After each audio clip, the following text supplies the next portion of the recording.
Me diz uma coisa, o que você faz quando percebe que Jesus está falando com você?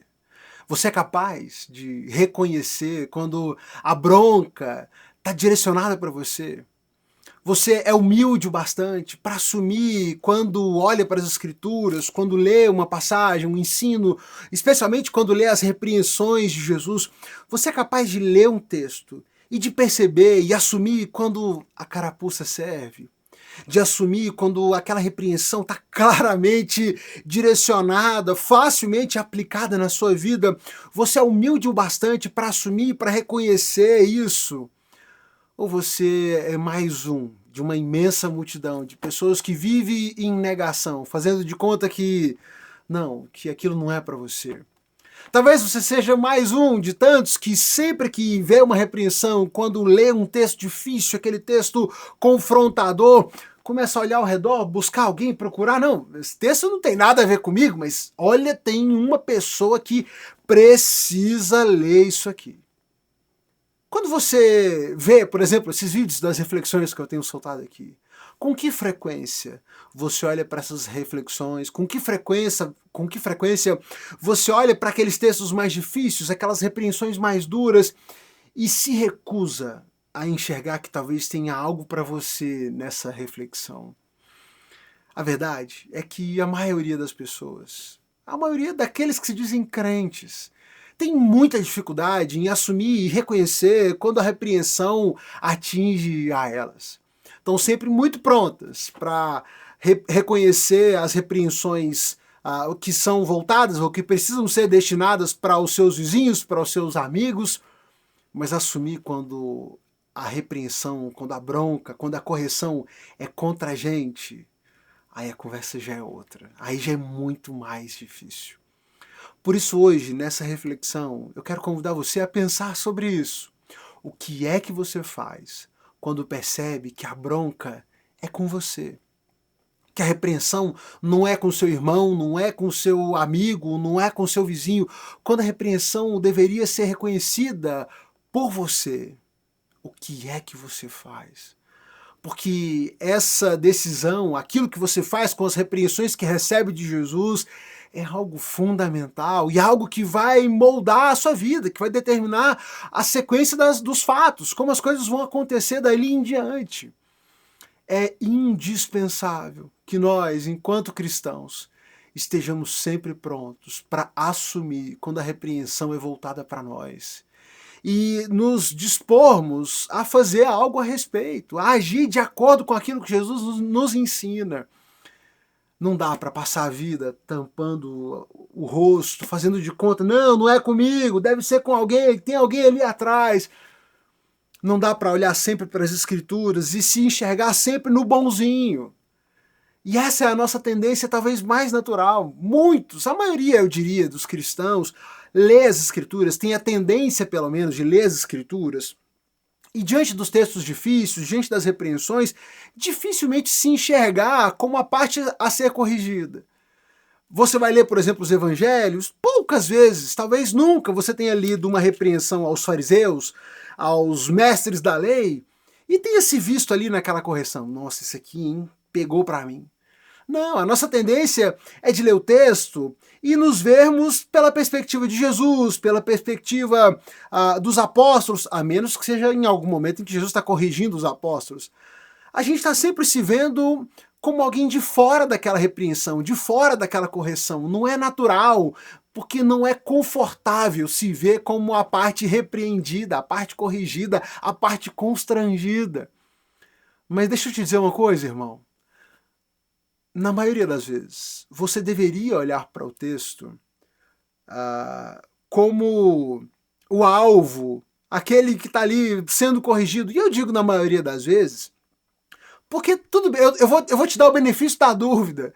E é provável que você já tenha crescido em muitas áreas da vida e que muitas repreensões talvez já não te atinjam mais, porque sejam áreas que você já venceu. Você já amadureceu, já cresceu, já não faz aquilo. E que bom, que excelente. Mas não se engane. Não se engane. Nunca se permita pensar que você está perfeito, que alcançou a perfeição e de que o texto, as repreensões bíblicas não têm mais nada para você. Cuidado, cuidado, porque os que agiam assim eram os mestres da lei, eram os fariseus, os sacerdotes, foram os que se opuseram a Jesus, que sempre se enxergavam como a parte correta na história. E a gente conhece o bastante do texto bíblico para saber que eles não estavam do lado certo da história, não é mesmo? Então, quando olhamos para textos como esse hoje, a propósito, hoje eu parto para essa reflexão do capítulo 21 do Evangelho de Mateus. Quando nós olhamos para textos como esses do capítulo 21, é importante olharmos e vermos como essa resistência em assumir o seu erro foi algo tão nocivo para os mestres da lei, para os fariseus, para os sacerdotes. E é importante que eu e você assumamos um compromisso de não agirmos assim, porque isso nos afasta de Jesus, isso nos afasta da verdade, isso nos impede de recebermos aquilo que Jesus tem para nós. Nesse capítulo 21, muita coisa acontece aqui. O capítulo 21 começa com a entrada de Jesus, a chegada de Jesus, os seus discípulos e uma multidão que os acompanhavam nessa viagem, a chegada deles a Jerusalém. E aqui haviam muitas pessoas se deslocando para Jerusalém, porque afinal de contas, eles estavam indo a Jerusalém se deslocando para a celebração da Páscoa. Então, Jesus e os seus discípulos não são os únicos indo para Jerusalém. E nem aqueles que estão indo estão todos seguindo a Jesus. Existe sim um grande número de pessoas indo com Jesus, seguindo a Jesus nessa ida, mas todo o povo está indo a Jerusalém para essa celebração da Páscoa. Jesus, o texto começa destacando nesse início do capítulo 21 que Jesus chega e ele é saudado, reverenciado nessa chegada em Jerusalém.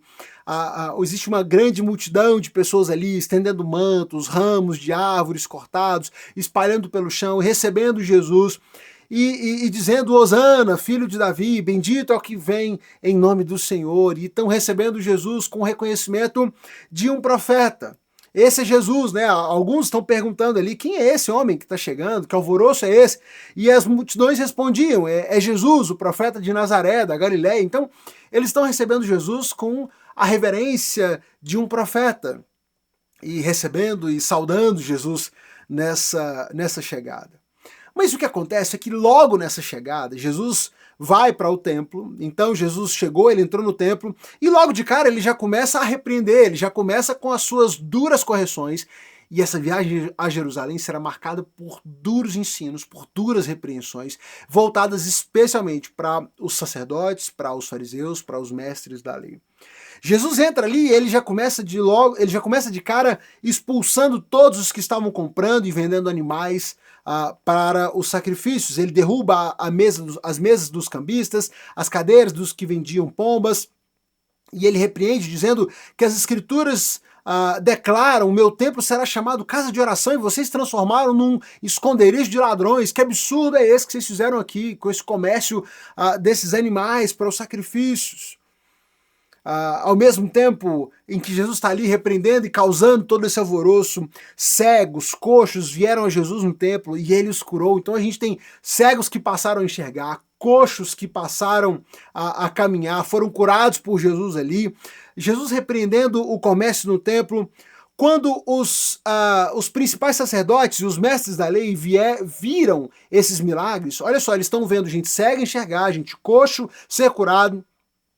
Eles ficaram maravilhados com os milagres, né? Eram milagres maravilhosos. Mas eles ouviram as crianças no templo gritando: Hosana, filho de Davi! Hosana, filho de Davi! E o que eles fazem diante de tudo aquilo? Diante das repreensões, diante dos milagres? Eles fazem ficar indignados, porque as crianças estão dizendo: Hosana, filho de Davi. E eles vão atrás de Jesus: olha, você não está ouvindo o que essas crianças estão dizendo? Você não vai repreender essas crianças pelo que elas estão dizendo? Consegue perceber a desconexão da realidade desses mestres da lei, desses fariseus? Jesus está fazendo milagres maravilhosos e eles estão revoltados porque as crianças estão dizendo: Hosana ao filho de Davi. Jesus diz para eles: olha, vocês não leram as escrituras? Ensinaste crianças e bebês a te dar louvor. Jesus não vai repreender as crianças porque o que elas estão dizendo é verdade. Jesus se retira, volta para Betânia, passa a noite, volta no dia seguinte. Quando ele volta no dia seguinte, ele volta a ensinar no templo. Os mestres da lei começam a questionar a autoridade. Com que autoridade você ensina aqui? Com que autoridade você está aqui ensinando? Eles têm uma conversa ali sobre essa questão. Jesus diz, olha, me diga uma coisa, com que autoridade João Batista batizava? Os mestres da lei, os fariseus, se veem num momento difícil ali, porque se eles dissessem que a autoridade de João Batista vinha de Deus, eles ficariam num problema, porque eles não reconheceram João Batista, não aceitaram João Batista.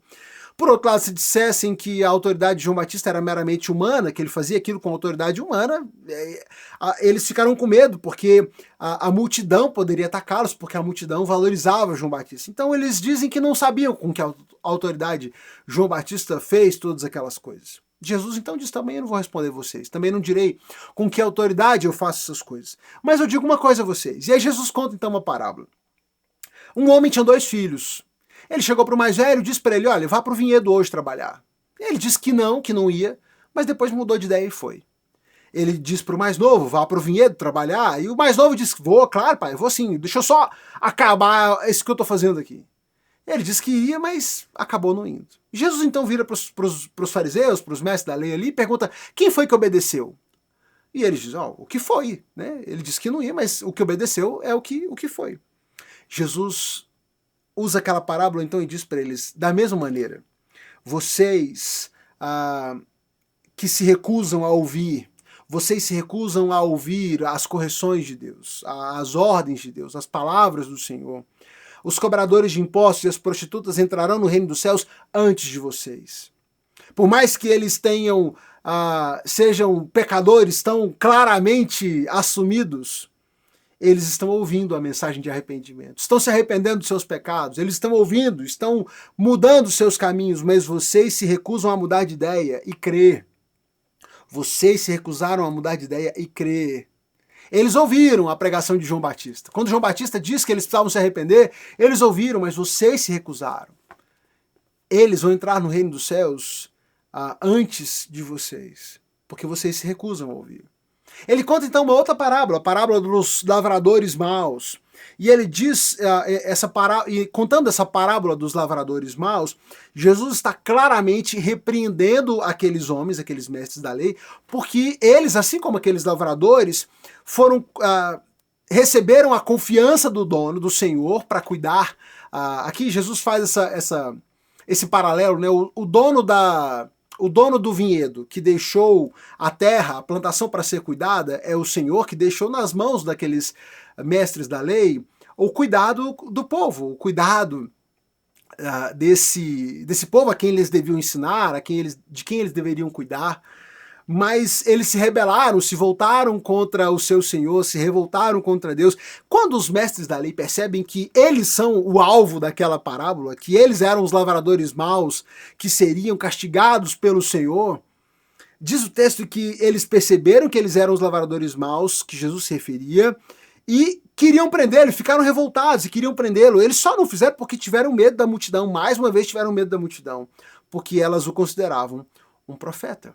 Em todas as oportunidades, em todas as correções que Jesus fazia, todas as parábolas contadas, todas as vezes que eles eram o alvo da correção do ensino de Jesus, eles se recusavam a ouvir, se recusavam a crer, se rebelavam contra Jesus, ao invés de se arrependerem, de assumirem, de crerem nas palavras de Jesus e reconhecerem que precisavam mudar de caminho, mudar de vida, mudar de postura.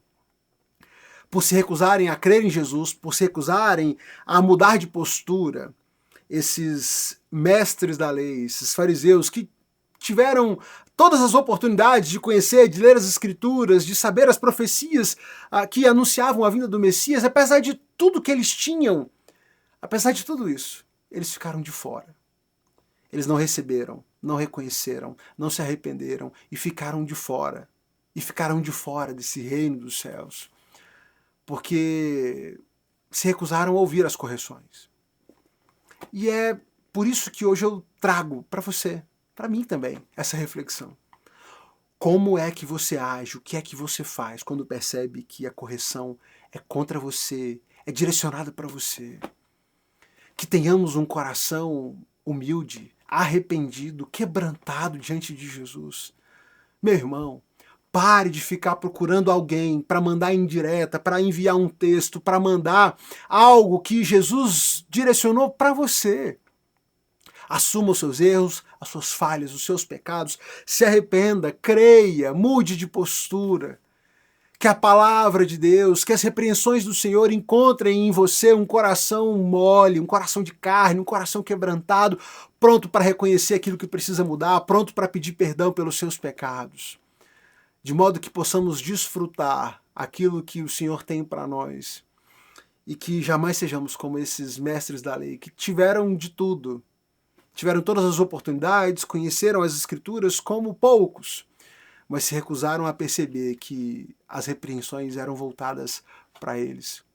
Que a repreensão de Jesus não gere em você revolta, como fazia com esses mestres da lei, que gere em você vergonha. Vergonha pelo pecado, pelo erro, arrependimento, quebrantamento. Porque é isso que de fato muda a vida, é isso que muda a história, é esse arrependimento que há de nos levar para perto de Jesus e nos alinhar à expectativa dele para as nossas vidas. Que Deus abençoe você, a sua vida, quebrante o seu coração e te leve cada vez mais perto daquilo que para cada vez mais perto daquilo que Jesus tem para nós e espera de nós. E sem querer mandar indireta para ninguém, porque esse não é o objetivo, especialmente hoje, mas clica aqui na setinha. Manda essa reflexão para alguém, para um amigo, para um familiar, mas alguém que possa ser abençoado por esse alerta, por essa reflexão, assim como você também foi hoje. Compartilha essa reflexão com alguém e volta amanhã. A cada dia, a cada reflexão, nós lemos um novo capítulo. A cada capítulo, uma nova reflexão. Te vejo amanhã. Até.